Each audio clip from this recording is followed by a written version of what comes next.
সন্তানের জন্য বাবার লেখা।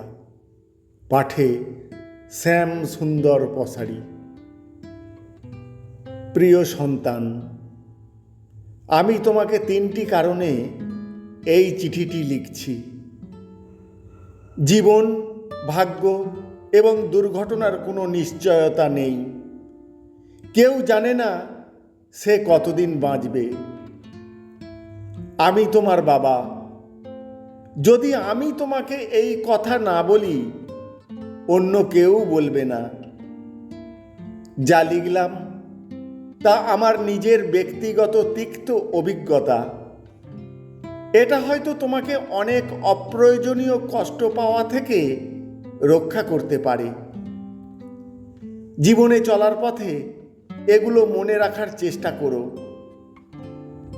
যারা তোমার প্রতি সদয় ছিল না, তাদের উপর অসন্তোষ পুষে রেখো না, কারণ তোমার মা এবং আমি ছাড়া তোমার প্রতি সুবিচার করা কারো দায়িত্বের মধ্যে পড়ে না। আর যারা তোমার সাথে ভালো ব্যবহার করেছে, তোমার উচিত সেটার সঠিক মূল্যায়ন করা এবং কৃতজ্ঞ থাকা।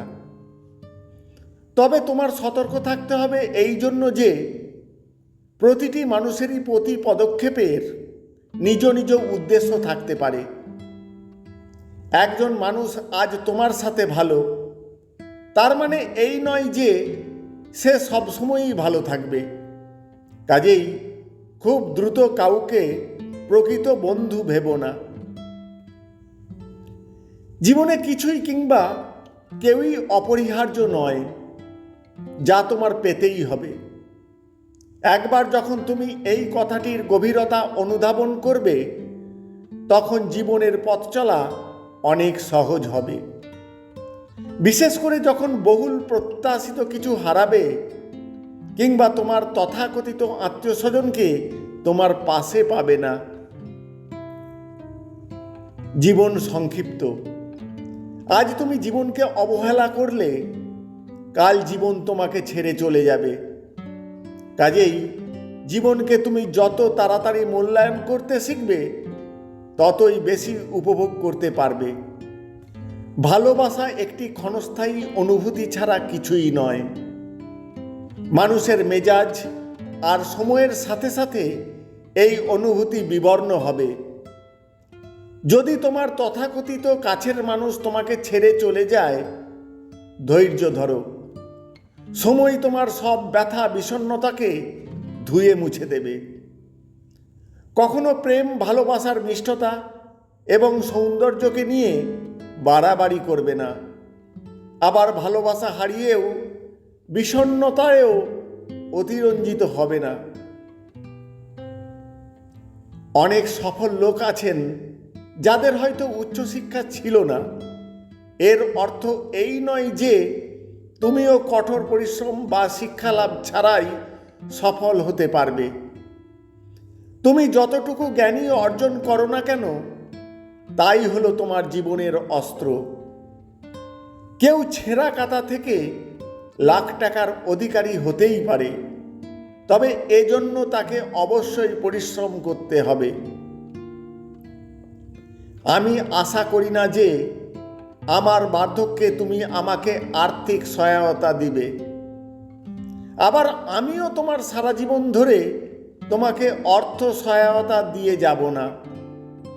যখনই তুমি প্রাপ্তবয়স্ক হবে, তখনই বাবা হিসাবে আমার অর্থ সহায়তা দিবার দিন শেষ। তারপর তোমাকেই সিদ্ধান্ত নিতে হবে, তুমি কি পাবলিক পরিবহনে যাতায়াত করবে নাকি নিজস্ব লিমুজিন হাঁকাবে, গরিব থাকবে নাকি ধনী হবে। তুমি তোমার কথার মর্যাদা রাখবে, কিন্তু অন্যদের কাছে তা আশা করো না। মানুষের সাথে ভালো আচরণ করবে, তবে অন্যরাও তোমার সাথে ভালো থাকবে তা প্রত্যাশা করবে না। যদি তুমি এটি না বুঝতে পারো, তবে শুধু অপ্রয়োজনীয় যন্ত্রণাই পাবে। আমি অনেক বছর ধরে লটারি কিনেছি, কিন্তু কখনো কোনো পুরস্কার পাইনি।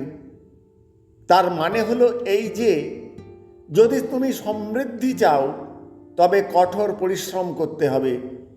বিনামূল্যে কোথাও কিছু জুটবে না। তোমার সাথে আমি কতটা সময় থাকব সেটা কোনো ব্যাপার না, বরং চলো আমরা আমাদের একসাথে কাটানো মুহূর্তগুলো উপভোগ করি, মূল্যায়ন করি।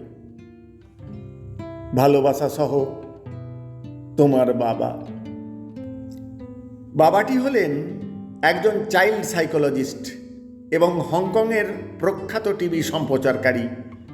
তার কথাগুলো বয়োজ্যেষ্ঠ, বয়ঃকনিষ্ঠ, বৃদ্ধ কিংবা তরুণ, শিশু, আমাদের সবার জন্যই প্রযোজ্য।